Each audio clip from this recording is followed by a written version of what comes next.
एक गांव में हरिया नाम का एक गरीब किसान रहता था। उसके परिवार में उसकी पत्नी और एक छोटी बेटी थी जिसका नाम था सुमन। कि अपनी कोई जमीन नहीं थी, इसलिए वह दूसरों की जमीन पर खेती करता और जो कुछ पैसे मिलते उससे अपने घर का गुजारा करता था। पिछले कुछ दिनों से हरिया को गांव में कहीं भी काम नहीं मिल रहा था, जिससे वह बहुत परेशान था।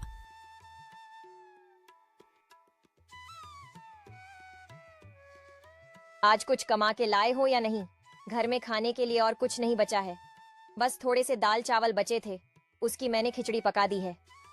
पिछले कई दिनों से गांव में कोई काम नहीं मिल रहा है। लोगों का कहना है कि अभी इस महीने उनके पास करवाने को कोई काम नहीं है। जब फसलों की कटाई शुरू होगी तब काम मिलेगा।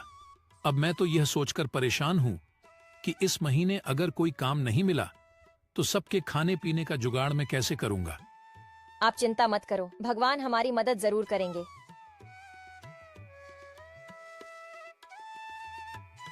पापा, इस बार गांव में जो मेला लगेगा उसमें आप मुझे गुड़िया दिलाओगे ना? अगली बार तो आपने यह कहा था कि अभी मैं बहुत छोटी हूँ, अगले साल तक मैं बड़ी हो जाऊंगी। अब तो मैं बड़ी हो गई हूँ, तो अब तो मुझे गुड़िया दिलाओगे ना? हाँ बेटा, इस साल मैं तुम्हें जरूर गुड़िया दिलाऊंगा। अब चलिए खाना खा लीजिए, ठंडा हो रहा है।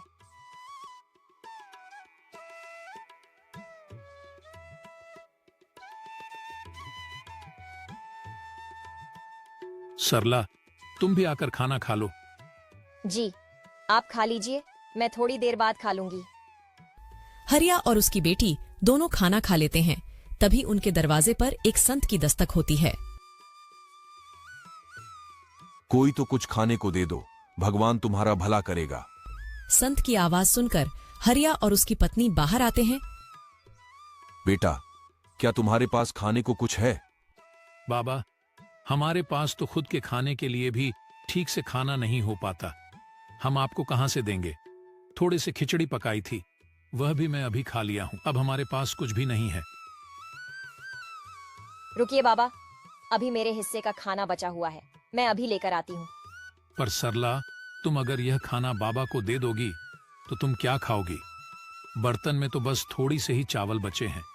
आप इसकी चिंता मत कीजिए, मैं भूखी रह लूंगी, लेकिन अपने घर के आंगन से मैं किसी संत को भूखा नहीं जाने दे सकती, इससे मुझे पाप लगेगा। ठीक है सरला, जैसी तुम्हारी इच्छा। सरला अपने हिस्से का खाना लाकर बाबा को दे देती है और बाबा उस खाने को खा लेते हैं।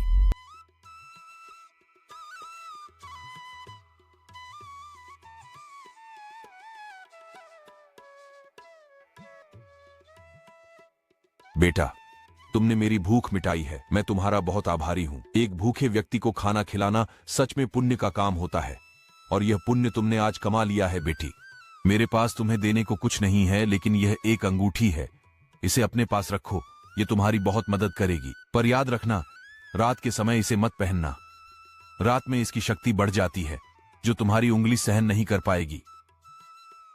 धन्यवाद बाबा, हम आपकी आज्ञा का पालन करेंगे।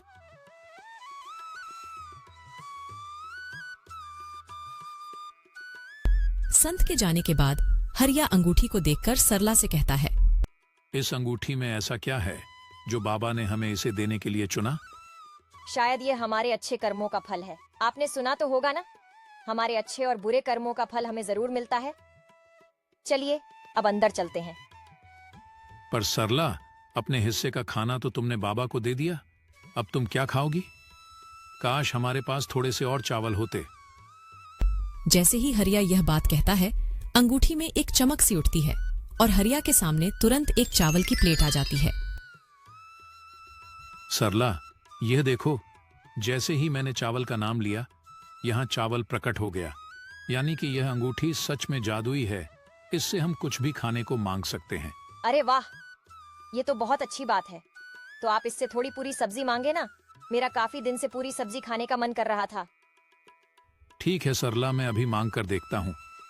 हे अंगूठी, हमें थोड़ी सी पूरी सब्जी दे दो। हरिया के कहते ही फिर से अंगूठी में एक चमक सी उठती है और हरिया के सामने पूरी सब्जी की प्लेट आ जाती है। उसको देखकर सरला और हरिया बहुत खुश हो जाते हैं। अरे वाह, कितने दिनों बाद आज पूरी सब्जी देखने को मिली है। चलो अब हम सब बैठकर इसे खाते हैं। ऐसे वह सभी उस दिन भर पेट भोजन करते हैं। अगले दिन सुबह पापा, आज गांव में बहुत बड़ा मेला लगने वाला है। मैंने अपने दोस्तों से सुना था। आज आप मुझे गुड़िया दिलाओगे ना? हाँ मेरी प्यारी गुड़िया, इस बार मैं तुम्हें जरूर गुड़िया दिलाऊंगा। सरला, तुम मेरी प्यारी गुड़िया को तैयार कर दो और तुम भी तैयार हो जाओ। हम सब आज उस बड़े मेले में जाएंगे जहां जाने के लिए हम अक्सर सपने देखा करते थे। सभी तैयार हो जाते हैं। फिर हरिया अंगूठी से कुछ पैसे मांगता है और उसके हाथ में पैसे आ जाते हैं और फिर वह सब मेले की ओर निकल पड़ते हैं। उस गांव में हर साल एक बहुत बड़ा मेला लगता था जिसमें दूर दूर के गांव से व्यापारी आते थे। उस मेले में तरह तरह की चीज मिलती थी। पापा, वह देखो गुड़िया की दुकान। मुझे गुड़िया दिला दो ना। भैया जरा ये वाली गुड़िया दिखाना। ये लो मेरी प्यारी गुड़िया, ये तुम्हारे लिए। पापा, यह तो बहुत ही सुंदर गुड़िया है। भैया कितना दाम है इस गुड़िया का? जी 50 रुपए। ये लो भैया इस गुड़िया के पैसे। सरला, तुम भी अपने लिए कुछ पसंद कर लो। वहां देखो कितनी सुंदर साड़ी की दुकान है। चलो वहां से तुम्हारे लिए साड़ियां भी पसंद करते हैं। भैया जरा वह वाली साड़ी दिखाना।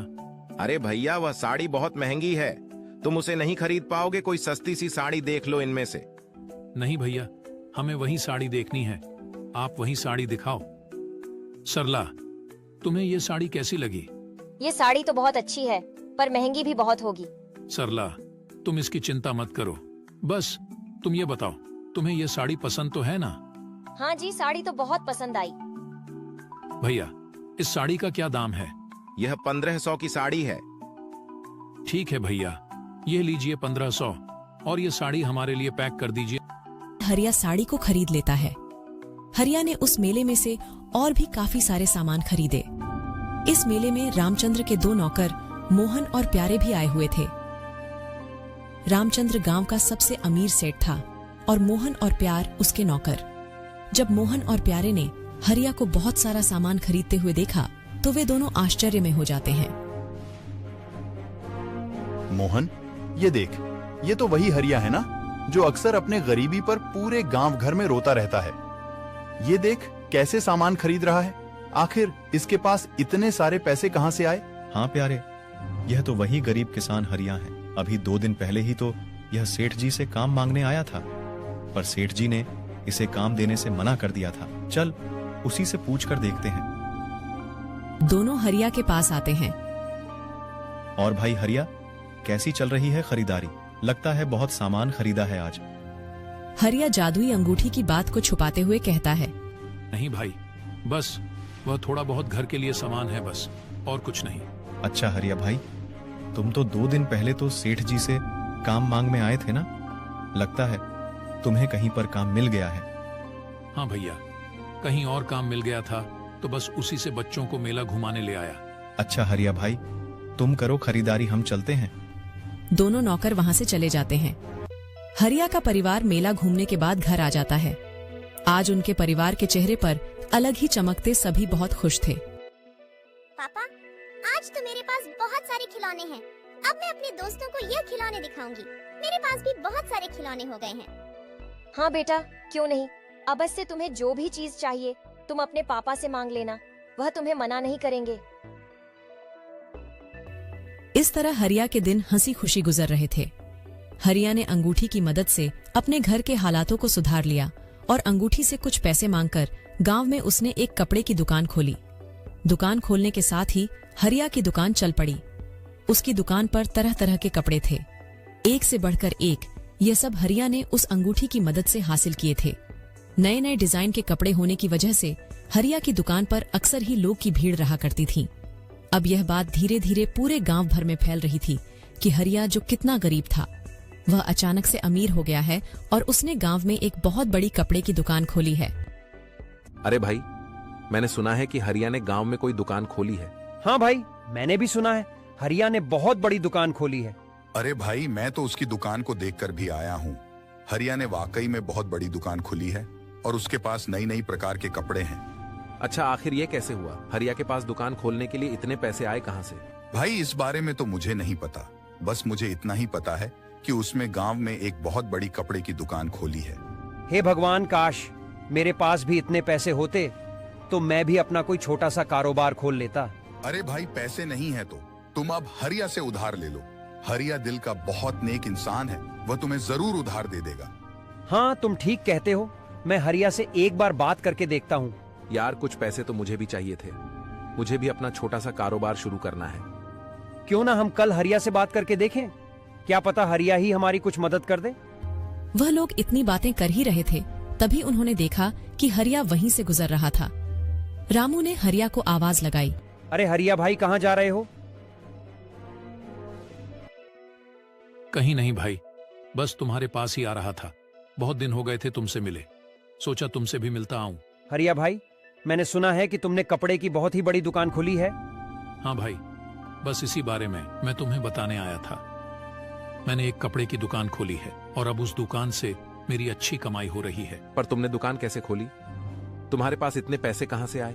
देखो भाई, यह बात मैं तुम्हें इसलिए बता रहा हूं क्योंकि तुम मेरे दोस्त हो और मुझे तुम लोगों पर बहुत विश्वास है। कुछ दिन पहले मेरे घर पर एक साधु आए थे। हरिया उन सबको जादुई अंगूठी के बारे में सारी बात बता देता है। जादुई अंगूठी?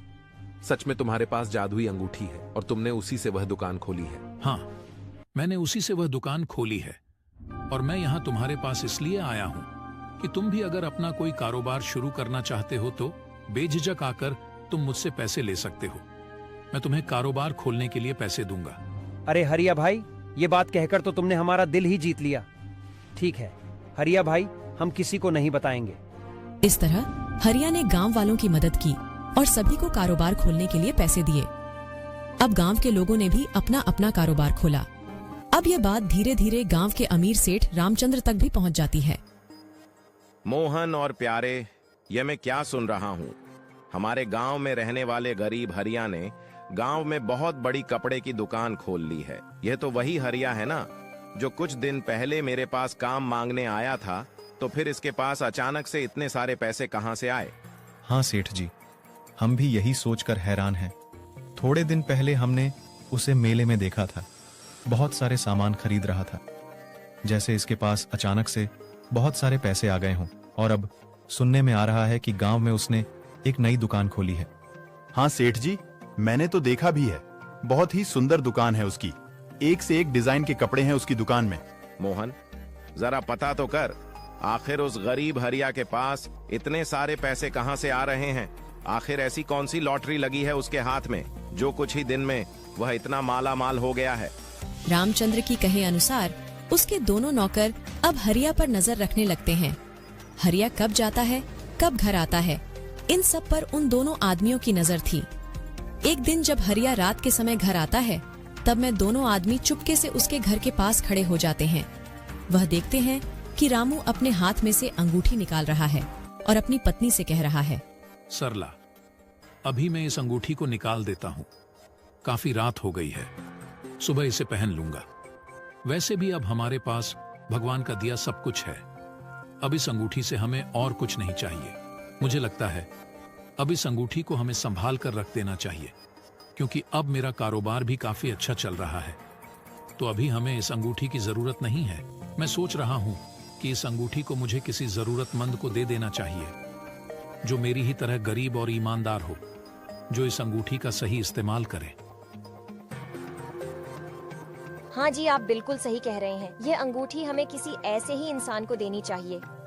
रामचंद्र के दोनों नौकर यह सारी बात रामचंद्र को बताते हैं। हाँ सेठ जी, उनके पास एक अंगूठी है।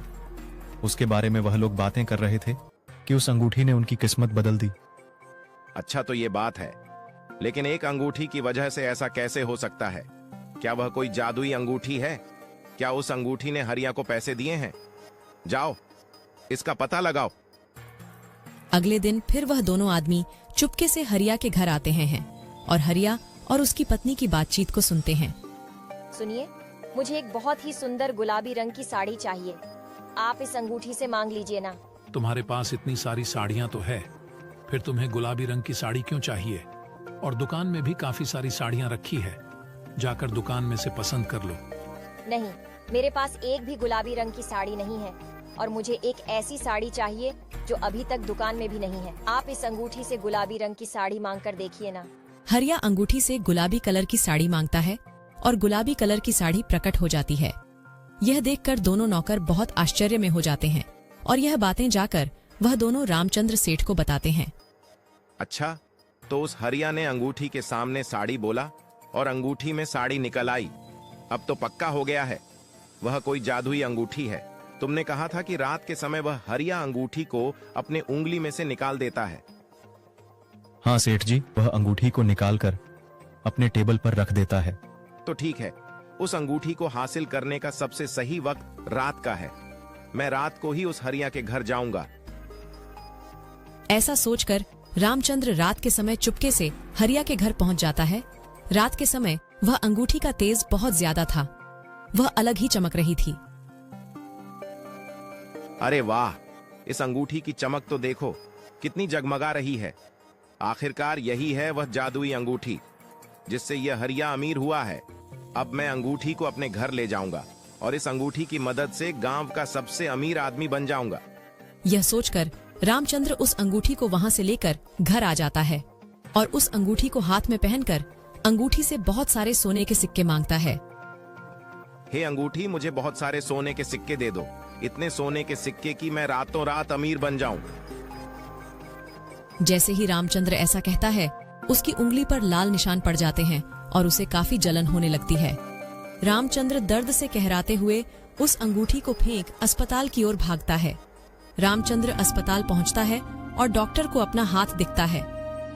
यह कैसे हुआ? इतनी ज्यादा चोट तुम्हें कैसे आई? तुम्हारा हाथ तो पूरी तरह से घायल है। मैं अभी इसकी पट्टी कर देता हूँ। डॉक्टर रामचंद्र के हाथों की पट्टी कर देता है और उससे कहता है, देखो, मैंने तुम्हारी पट्टी तो कर दी है, पर तुम्हारे हाथों के जख्म बहुत गहरे हैं। इसे ठीक होने में कम से कम 2 महीने का समय लग जाएगा और 2 महीने तक तुम्हें अपने हाथों का ध्यान रखना होगा। यह सुनकर रामचंद्र बहुत दुखी होता है। यह सब उस अंगूठी के वजह से हुआ है। न मैं उस अंगूठी को चुराता और न ही मेरे हाथ का यह हाल होता। इतनी जलन हो रही है मेरे हाथ में, क्या बताऊं। अगर मैं ज्यादा पैसे का लालच न करके उस अंगूठी को ना लिया होता तो आज मेरे हाथों की ऐसी हालत नहीं होती। रामचंद्र उस अंगूठी को हरिया को वापस करने जाता है। यह लो हरिया अपनी अंगूठी। कुछ वक्त के लिए मेरे मन में इस अंगूठी के प्रति लालच आ गया था, पर इस अंगूठी ने मुझे अच्छा सबक सिखाया है। अब यह अपनी अंगूठी तुम अपने पास रखो, मुझे इसकी जरूरत नहीं। अब अंगूठी हरिया के पास वापस आ चुकी थी। सरला, अब वक्त आ गया है कि इस अंगूठी को किसी ऐसे व्यक्ति के हाथ में दिया जाए जिसको इसकी बहुत जरूरत है। हमें जल्द ही ऐसे व्यक्ति की तलाश करनी होगी। जी हाँ, आप बिल्कुल सही कह रहे हैं। अब इस अंगूठी को किसी गरीब को देने का सही वक्त आ गया है। वह लोग यह बातें कर ही रहे थे कि तभी उनके घर पर एक गरीब बूढ़ा व्यक्ति आता है। कोई तो कुछ खाने को दे दो, भगवान तुम्हारा भला करेगा। सरला बूढ़े व्यक्ति के लिए खाना लाती है। बूढ़ा व्यक्ति खाना खाता है। खाना खाने के बाद हरिया उस बूढ़े व्यक्ति को वह जादुई अंगूठी दे देता है और उस जादुई अंगूठी की सारी शक्तियों के बारे में भी बता देता है। बूढ़ा आदमी बहुत खुश होकर वहां से चला जाता है।